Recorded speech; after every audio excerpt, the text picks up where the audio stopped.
Pay hike. Our right. Pay hike. Our right. Pay hike. Our right. Long live. America. Long live. America. Long live. America. Long live. America. 22%. Our right. 22%. Our right. 22%. Our right. 3% DA. Our right. 3% DA. Our right. 3% DA. Our right. 22%. Our right. 22%. Our right. America. Long live. America. Long live. America. Long live. America. Long live. America. हमारी मांग justice. 22%. Our right. 22%. Our right. 3% दिए. Our right. 3% दिए. Our right. Regularize. Our right. Regularize. Our right. One go regularize. Our right. One go regularize. Our right. One go regularize. Our right. 22%. 22%. 3% DA. 3% DA. One go regularization. One go regularization. One go regularization. One go regularization. 22%. 22%. 22% pay hike. Pay hike. Pay hike. 22% pay hike. हमारी मांगे पूरी करो. हमारी मांगे पूरी करो. हमारी मांगे पूरी करो. हमारी मांगे पूरी करो. We want justice. We want justice. We want justice. We want justice. 3% दिए. Our right. 3% दिए. Our right. 3% दिए. Our right. 3% दिए. Our right. 3% दिए. Our right. 22%. Our right. 22%. Our right. 22%. Our right. Pay hike. Our right. Pay hike. Our right. Pay hike. Our right. We want justice. We want justice. We want justice. Right. 22%. Our right. 22%. Our right. Wake up. Government. Wake up. Government. Wake up. Government. Wake up. Government. Wake up. Government. 22%. Our right. 22%. Our right. आज दूसरा दिन है ना अभी? जी sir, ये दूसरा दिन है हमारा। तो वी वांट जस्टिस मतलब क्या हुआ, आप लोगों के साथ कोई नाइंसाफी हो गया क्या अभी? जी सर, जी बिल्कुल सही कहा सर आपने, क्योंकि वी वांट जस्टिस इसलिए हम नारा लगा रहे हैं क्योंकि देखिए 2018 में, जैसे मेरे प्रेसिडेंट सर ने भी कल ब्रीफ किया, 2018 में एक नोटिफिकेशन जारी करता है कि मर्ज का जितना भी रामसा टीचर्स था, जैसे आरएमसा था और एसएसए मर्ज करके आईसीसी में बना दिए गए हैं उन्हें, और रामसा में रिक्रूटमेंट हमें भी किया था। तो उनके नोटिफिकेशन के मुताबिक 22% पे हाइक और 3% DA हमें भी मिलना चाहिए था, लेकिन हमें वहाँ से स्किप कर दिया गया और टीचर के अंदर में ही ये डिस्क्रिमिनेशन और भेदभाव हो रहा है सर, इसीलिए वी वांट जस्टिस सर। आप लोग को ये एजुकेशन से तो अभी नहीं है ना, अभी ISSC के अंदर में आता है शायद ना? हाँ सर, ये ISSC के अंदर में आता है, ये सेंट्रल स्पॉन्सर एक स्कीम है, लेकिन ये कहीं ना कहीं तो डिप्टी SPD संभालते हैं और हमारा SPD जो सेक्रेटरी मैडम है उनके अंदर होता है सर। अभी प्रॉब्लम क्या है आप लोगों को? सैलरी वगैरह तो शायद मिल रहा है ना? नहीं सर, एनहेंसमेंट के लिए आप लोग हड़ताल कर रहे हैं सर। एक्चुअली सैलरी आपने तो कही जाए तो मैं भी सैलरी के बारे में कह दे तो सैलरी देखिए सर, हमें इतनी दूर दराज में हम काम करते हैं, सैलरी कभी कभी 3 महीना हो जाता है, कभी कभी 4 महीना, बल्कि अभी तक देखिए सैलरी आया नहीं। उनसे उस दिन बात किया तो बोला कि 1 महीना का सैलरी दे दिया गया है, लेकिन अभी तक शायद हमारा अकाउंट में क्रेडिट भी नहीं हुआ है, पता नहीं, हम तो यहाँ धरना में कल से है सर, हमने देखा भी नहीं। और दूसरी बात आपने जो कहा कि ये हमारा जो है पे हाइक के लिए 22% पे हाइक सर, हमारा मेन चार्टर ऑफ डिमांड जैसे कल भी हमने कहा कि 2 ही है सर। पहला है हमारा 22% पे हाइक विथ 3% DA और रेट्रोस्पेक्टिव इफेक्ट, जो 2018 से बाकी टीचर आनंद ले रहे, एंजॉय कर रहे, वो हमें भी देना चाहिए 2018 से सर, रेट्रोस्पेक्टिव इफेक्ट।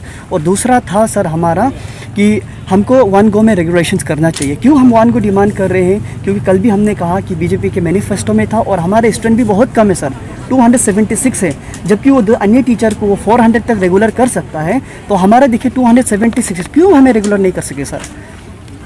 एक चीज़ था, क्योंकि हर चीज़ का एक सिस्टम होता है, ठीक है, बीजेपी मैनिफेस्टो में लिया नहीं लिया वो अलग इशू है जी सर। हाँ, उस समय में बीजेपी का सरकार नहीं था, इस बार तो शायद 2019 वाला आप बोल रहे हैं? जी सर, जी सर, जी सर, जी सर, जी सर। ओके, हम लोगों को थोड़ा सा जानकारी दीजिए, क्योंकि टोटल आप लोगों का टीचर कितना है, कहाँ कहाँ में आप लोग तैनात है, और आप लोग क्या करते हैं, बच्चों लोगों को क्या चीज़ पढ़ाते हैं? जी, इसका संदर्भ में मैं बताना चाहूँगा।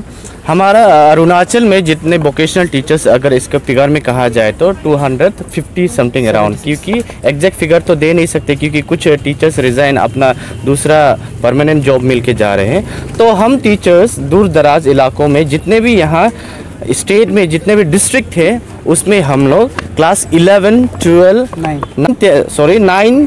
11, 12 को हम लोग पढ़ाते हैं, टूरिज्म और आईटी। जैसे कि पीजीटी जैसे अन्य सब्जेक्ट के टीचर्स पढ़ाते हैं तो हम लोग भी स्कूलों में ही 9 से लेके 12 तक पढ़ाते हैं। वो आईटी, इंफॉर्मेशन टेक्नोलॉजी और उसके बाद में टूरिज्म को पढ़ाते हैं। As a we are serving TGT as well PGT.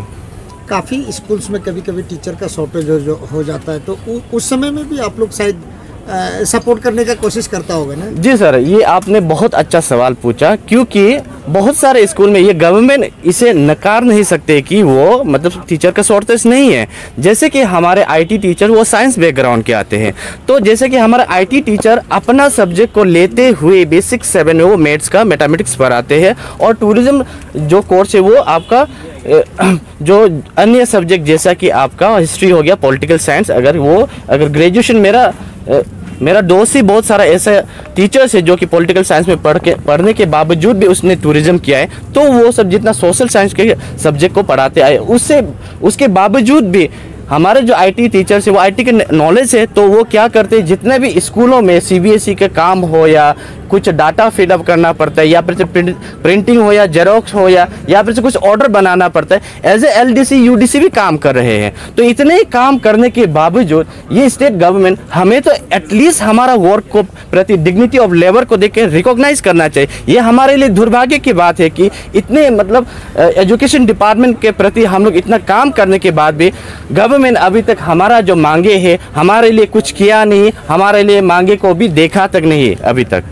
हम लोगों को जानने को मिला है और सरकार का जो हर समय में सुनने को मिलता है कि एजुकेशन डिपार्टमेंट, हेल्थ और जो कम्युनिकेशन सेक्टर को स्टेट गवर्नमेंट टोटल प्रायोरिटी देकर रखा है, और सबसे बड़ा चीज़ है कि ईयर ऑफ एजुकेशन डिक्लेयर किया हुआ है। तो इस समय में फिर आप लोग प्रोटेस्ट करना कितना जायज़ है? क्या लगता है कि आप लोगों को प्रोटेस्ट करना चाहिए या सरकार आप लोगों का प्रॉब्लम को खुद सॉल्व करना चाहिए? देखिए सर, प्रोटेस्ट करना ना करना ये सही और गलत का, जहाँ गलत हो रहा है वहाँ प्रोटेस्ट होगा, जहाँ सही होगा वहाँ नहीं गए। ईयर ऑफ एजुकेशन सरकार ने ये ईयर ऑफ एजुकेशन घोषित किया, हमने नहीं किया, तो हमें तो बहुत ताज्जुब होता है कि सरकार ने ईयर ऑफ एजुकेशन घोषित करने के बाद भी जो हमारे जो ग्राउंड लेवल में टीचर्स पढ़ाने वाला का ग्रेवेंसेस, उसका प्रॉब्लम से क्या वो फेसिंग कर रहे हैं उसको नहीं सुनने वाला। ये सब सुनने वाला बात है, देखने वाला बात है, और ये हमारे लिए बहुत ही दुर्भाग्य की बात है। एक intellectual person being a teacher आप सड़क पे उतरते हैं तो बहुत सारे उसे सोच समझ के कदम उठाने पड़ते हैं। तो इसलिए यहाँ तक अगर हम आज यहाँ बैठ रहा है सड़क पे, यहाँ धरना दे रहे हैं, तो उसका भी रीज़न है, तो सरकार उसको जानते हैं, तो जानने के बावजूद भी उस पर लिसन नहीं कर रहे, तो हमारे लिए बहुत अनफॉर्चुनेट की बात है, हम इसे बहुत दुखित है। और सर ये ईयर ऑफ एजुकेशन में जो था गवर्नमेंट ने 4 ट्रस्ट बताया था, 4 ट्रस्ट में सर स्पेसिफिकली कैटेगराइजली उसमें वहाँ वोकेशनल मेंशन है सर, वहाँ मेंशन किया गया सर वोकेशनल। तो वोकेशनल में ग्राउंड लेवल में हम काम कर रहे सर, हमें तो पता नहीं चल रहा है कहाँ तक चल रहा है सर।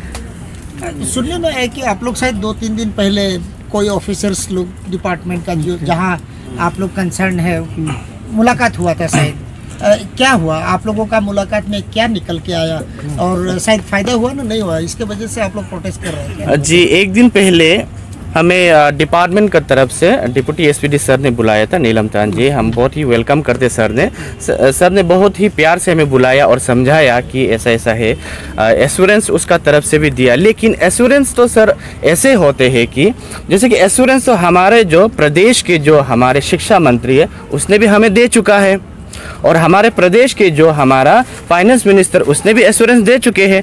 तो अगर एश्योरेंस हाई लेवल में एश्योरेंस दे के इतने दिन हो गए लेकिन अभी तक इसका इम्प्लीमेंट नहीं हुआ, तो सर ने भी मुझे बोला था, लेकिन मैंने सर को इस बात के लिए कह दिया था कि एश्योरेंस तो हमें बार बार मिल रहा है, लेकिन कोई लिखित तरीके से कोई एश्योरेंस हो तो हम रेडी है, या फिर से उस समय में शिक्षा मंत्री को बुलाकर हमारे साथ बैठक करा के कोई एश्योरेंस देते हैं तो तब हम मानेंगे बोल के हम लोग प्रपोजल दिया था, जो कि कामयाब नहीं हुआ, तो एश्योरेंस को हमने ठुकरा के आगे।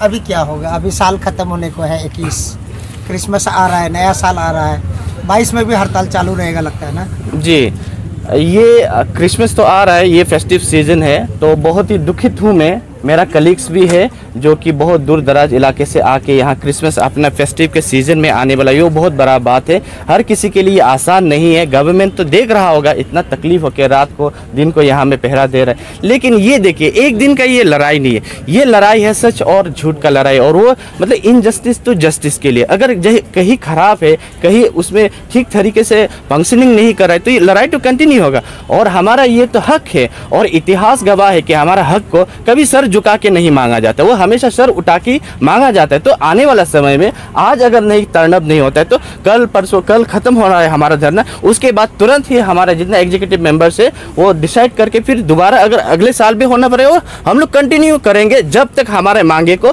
पूरा नहीं होता, क्योंकि हमारा मांगे जेन्युइन केस है, इसलिए जेन्युइन के लिए हम मरने के लिए भी तैयार हैं।